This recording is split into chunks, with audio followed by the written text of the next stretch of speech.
এই লোকটার শক্তির কাছে বড় বড় লোকরাও পাগল হয়ে যায়, কারণ সে প্রতিদিন সকালে 5টায় উঠে একটা ভারী গাড়ি টেনে ওয়ার্কআউট করত আর রাতের বেলা 20 কেজির ডাম্বেল 1000 বার তুলত, কারণ সে একটা আর্ম রেসলিং চ্যাম্পিয়নকে হারাতে চেয়েছিল।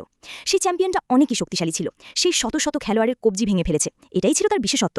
কিন্তু যখন সে জানতে পারল যে এই লোকটাও এই খেলায় অংশ নিচ্ছে, তখন সে নেশা করা শুরু করল। তবুও এই লোকটা নিজের কঠোর পরিশ্রমে লোহার মতো শক্ত হয়ে উঠেছিল, আর একদিন ম্যাচের সময়ও এসে গেল। যেমনই একজন খেলোয়াড় সেই ম্যাচে ওই মানুষটা হারিয়েছিল, কিন্তু রেফারি বলল তার সামনে যে খেলোয়াড়টা ছিল সে পড়ে গিয়েছিল, তাই ম্যাচ আবার শুরু হলো। আর এইবার ওই মানুষটা এক ঝটকায় ওকে হারিয়ে দিল, কিন্তু তার কবজিতে চোট লেগেছিল।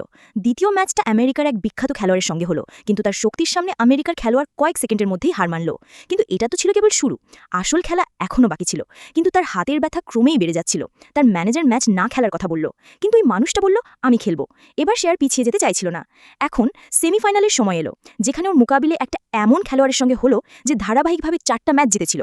ম্যাচ শুরু হলো, দুজনেই সমান ছিল, সামনে যাকে হারানো সহজ ছিল না। ম্যাচ অনেকক্ষণ চলল, শেষমেশ ওরও হারিয়ে দিল। এরপর ও ফাইনালে পৌঁছে গেল, কিন্তু অন্য খেলোয়াড়টাও কম ছিল না, সে ধারাবাহিকভাবে জিততে থাকলো আর ফাইনালে উঠল। অবশেষে সেই সময় এলো যখন দুজন মুখোমুখি হলো। ও হাত মেলাতে চাইল, কিন্তু সে হাত দিল না। ম্যাচ শুরু হলো। প্রথম ধাপে দুজনেও নিজের সবটুকু দিয়ে খেললো, কিন্তু খেলোয়াড়টা ওর কাঁধে আঘাত করার চেষ্টা করলো। সে ছিল চিসিলা, যার কারণে মানুষের আঙুলে হালকা চোট লেগেছিল। এখন দ্বিতীয় রাউন্ড শুরু হলো। মানুষটা তার সামনে দুর্বল পড়ছিল, তার হাত লড়াই করতে চলেছিল, কিন্তু প্রাণপণ চেষ্টা করে সোজা করলো। তার পরিবারও ম্যাচ দেখতে এসেছিল, যারা ঈশ্বরের কাছে দোয়া করছিল যে মানুষটা জিতুক। মানুষটা তার পরিবারের দিকে তাকালো এবং অতীত মুহূর্তগুলো মনে পড়তে লাগলো। তারপর শেষমেশ এক কৌশলে সেই খেলোয়াড়কে পরাজিত করলো।